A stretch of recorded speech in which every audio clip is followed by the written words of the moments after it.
Hey guys, welcome back. We're here with a special video for ExcaliburCCGTV. That's right, very special. This isn't our talking comics. I even showered for it. He smells wonderful. We are here to highlight some of the books that are going to be coming out in November. Books that are just can't miss books. In the previews that you will find us listing on our website and on Facebook that you can sign up and pre-order, or you can walk into the store and tell us that you're looking for that book. You can call us and tell us. Or email, smoke signals, whatever. You know, Indigenous, Native American Indian, something. Yeah, we don't know. We hope not. But these are 10 series or 10 comics that you'll definitely want to put on your pull list. Oh, with a bonus. So there are 11. It's 11. Apparently there are 11. We go to 11. Apparently we do. See, I thought we went to 10 and we just cranked it up a little bit more. The big one, I'll let you start out. The big one for DC Comics. Oh yes, the big one. A very big one from Jeff Johns and Gary Frank. Not the Doomsday Cloak. Not the Doomsday Cloak. But the Doomsday Clock. Number 1 of 12. The big one. DC Comics presents to you a 12-issue maxi series. When does it become a maxi series? I think when it's beyond 6. Beyond 6? Yeah. Okay. From the critically acclaimed team of writer Jeff Johns, artist Gary Frank, and colorist Brad Anderson. You are not prepared for what lies ahead within these pages, good readers. For everybody that's been looking forward to what is going to somehow mix in the Watchmen, this is the book. Yep. So watch out for Doomsday Clock. Mine, that I'm hoping this is one of those that Marvel can get it right. Redemption. Captain America number 695. Remember, this is the legacy book. They are renumbering those. And we have the power team of Mark Waid and Chris Samney on board. Awesome. This is going to be a book about redemption. So they ask, will it be capable? That's right. Will it be capable? They ask that in the Secret Empire, and this is like their answer saying yes, it should be. It's Home of the Brave is the name of this story arc, and this is Steve on the road across America looking to gain the faith back from everybody else. Of course, he's probably going to encounter some classic villains and dangers along the way, but this is the return of Steve Rogers in his classic red, white, and blue costume, well, classically updated costume. It is 100% Hydra free. Awesome. All right, next up from Dark Horse Comics. This is in my wheelhouse here. Rasputin, Voice of the Dragon, number 1, from Mike Mignola, Chris Roberson on the writing, Christopher Mitten on the art, and Mike Huddleston on the cover art. This is a prequel of sorts. This is a conspiracy involving the Third Reich, and a dead member of a sinister secret society sets Professor Broom on his first mission to find the man who'd soon bring Hellboy to Earth. The mad Russian sorcerer Rasputin had been thought dead since 1916, when a group of noblemen sought to end his influence over the Tsar. Now Rasputin works with the most twisted members of Hitler's inner circle, and he's about to cross paths with the man who will go on to found the Bureau for Paranormal Research and Defense. So this is a prequel. This is all before Hellboy even comes onto the scene. This is Professor Broom against Rasputin for the very first time, and I'm very excited about this. The end. I think a lot of these have both of us excited. For me, DC Comics giving us Batman Creature of the Night, number 1, 4-issue miniseries. I think these are going to be not library bound, but like the square bound. What do they call those? Perfect bound or whatever. It has the thicker paper there, glued instead of stapled. And why does this excite me so much? Kurt Busiek is doing the writing on, and Kurt Busiek returns to one of the big two. That's right. And John Paul Leon, I love his art. One of my favorites on artist chores and cover art chores. Remember, Busiek gave us the awesome Superman Secret Identity with Stuart Eminem writing that one. one of my favorite Superman stories. So this, if you want to get me to read Batman, I'm reading it with him and Leon on the art. We're taking a look at young Bruce Wainwright, who loses his parents to a violent crime. Seems familiar, but this is a real-world situation where no superheroes exist to right any sort of wrongs like that. But as the rage, the grief, everything, all these terrible feelings are building inside of him, there's something that's strange that starts happening within the nights in Gotham. So this is going to be a modern-day twist to the look at just who the Batman was, what builds up into making the Batman, and having all that happen without, I guess, with more of a realistic approach, less of the gadgets and the billions of dollars and the superhero antics with it. So seems like a fun read. Looking forward to some Kurt Busiek back. I mean, I know he's doing Astro City and all that, but this is his first foray into the big superhero community. Yeah, in quite some time. Quite some time. For IDW is Sword of Ages. This looks like a fun one too. This is from Gabriel Rodriguez, not Chai Chai Rodriguez. A mythic origin story you never expected to see. This winter, the sword will be drawn for the first time ever, courtesy of writer /artist /Lock and Key co-creator Gabriel Rodriguez, in a 5-issue miniseries adventure of epic proportions. A young woman will become the first wielder of the most famous sacred weapon of all time to champion for her world's survival, inspiring a legion of heroes to join her struggle against a merciless alien force. The line between science fiction and magic might get fuzzy, but the line between heroes and villains will be drawn in blood. Alien worlds, sacred sword, brave knights, and horrific demons. The legendary sword is first drawn here. I don't know, obviously not Excalibur, but a different legendary sword on a different world. Yeah, and this is a 5-issue miniseries. I think it's going to be the start of continuing series of miniseries. Gorgeous art. Seems very heavy metal, kind of to me, with that mixture of the two. But that's a good thing. Yeah, it's a good thing. Image Comics gives you number 1 with a bullet. New ongoing series here, as far as we know right now. Jacob Simon writing, and Jorge Corona on the art. This is about Nash Huang. She is, I guess, a social media girl. She has all sorts of viral hits, and something happens when the Iris Shutter contact lens hits the market. Her life is personally invaded. The latest leap forward in technological progress.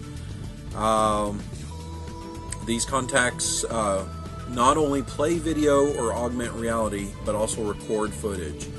Fighting to keep her life together after a leaked sex tape goes viral. A clingy superfan is the last thing on Nash's mind, but that's exactly when the bodies pile up and the terror begins. You have Clive Barker making a comment here that this is terrifying and story, I guess, that with a look at how far technology can go. So these are the people who brought you the comic book series Goners. I don't know anything about that one. Goners. Gonorrhea. No. Well, there is a sex tape. There is a sex tape. On a lighter note, next up is from IDW again. Teenage Mutant Ninja Turtles Ghostbusters 2, number 1.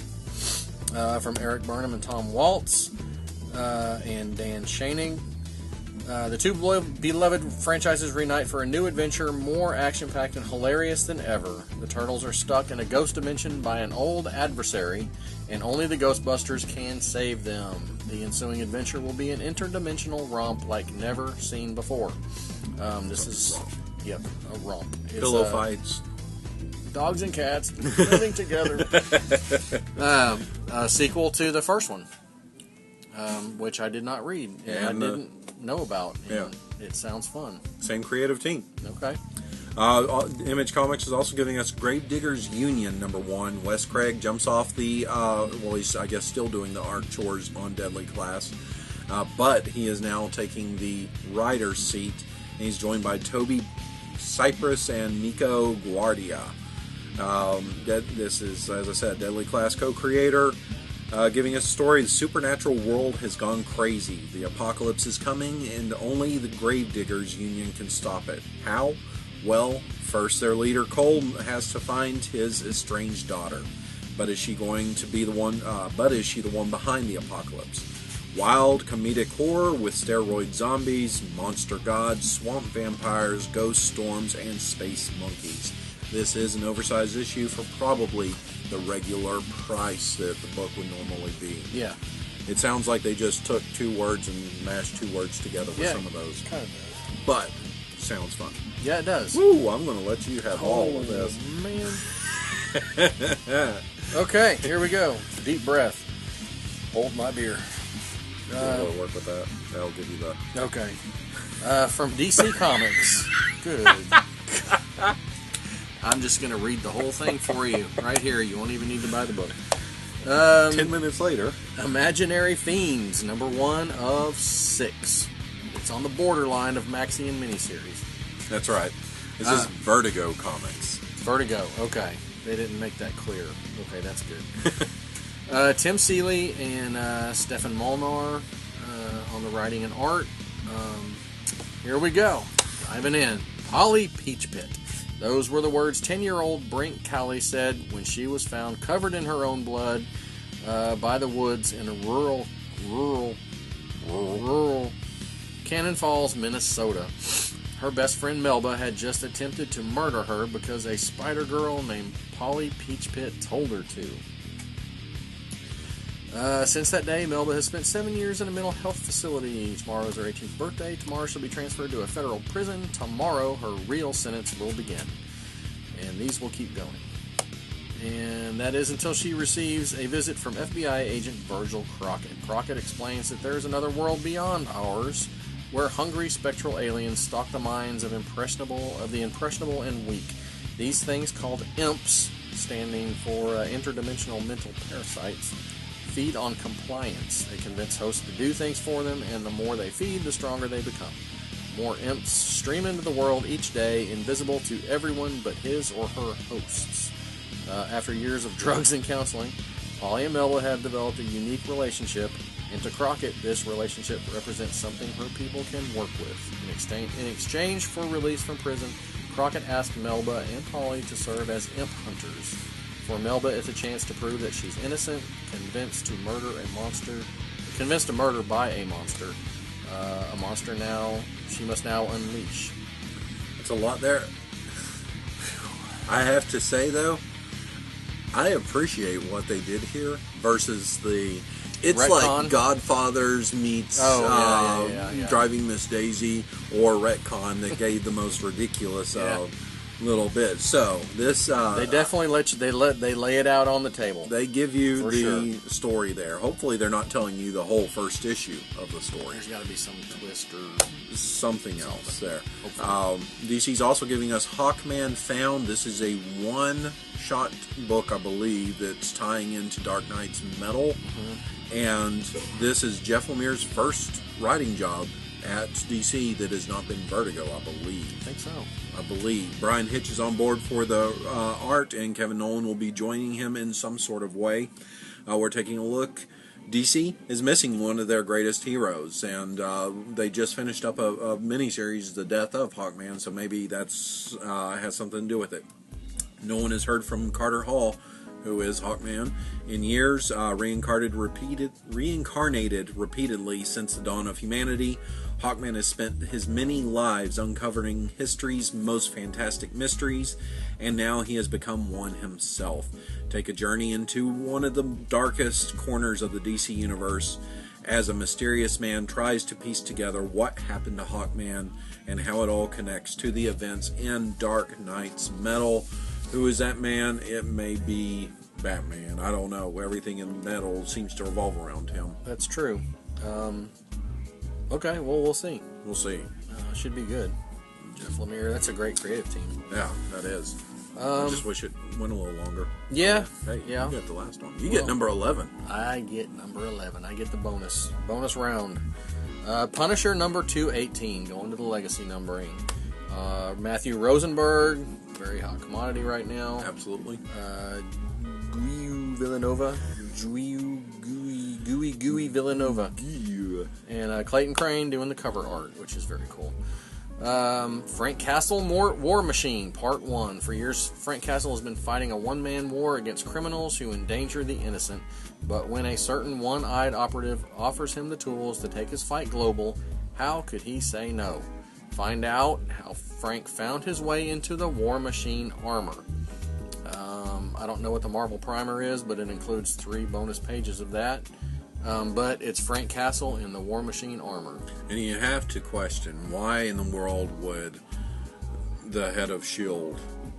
give him armor and say go out and kill on a global scale? I don't know. They've used him before. They've recruited him before when he was dead and they brought him back or whatever. Right. And they used him as underground. But I don't know.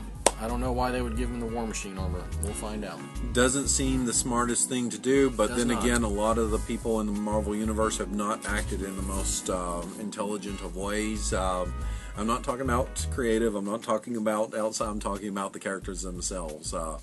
They've just made poor decisions over and over again. This is true. So, lots of can't miss books there. Like we said, we asked a few weeks ago, what were you looking forward to from the previews? We are now highlighting some of the books that we're looking forward to, and we want you guys, smattering, great word, that we're looking forward to, and we want you guys to make sure you have on your pull list so that you are not coming into the shop and missing them. All of these will be showing up daily, like one a day, like we've been doing on the website and all that to sign up for, so just keep an eye out for them. Keep watching the website. Every day there's a new book that comes up that you can sign up for right from the website, or from Facebook or whatever. Absolutely, and just make sure that you pay attention. You're checking daily, because if you're not active with our Facebook, then Facebook takes away things that you're not actively looking at. So you want to make sure this is in your rotation on your news feed. This is something we're looking at bringing to you guys each month here to make sure that there's more than just one way. That, if you're not seeing it on the internet, if you're not picking up the previews book, you have some other way to help you find out books you don't want to miss. So beyond that, that's it for our time here with this. Yes, indeed. And we'll have another episode of this can't miss preview books, monthly preview books. I don't know. We'll come up with a name for it. Yeah. Can't miss. I missed on that one. Well, that's okay. We'll figure something out. But yeah, we'll bring these to you monthly, and please watch them and make sure that you are enlightened. So, beyond that, guys, we will see you next time on some episode of ExcaliburCCGTV. Yes, we will. Bye.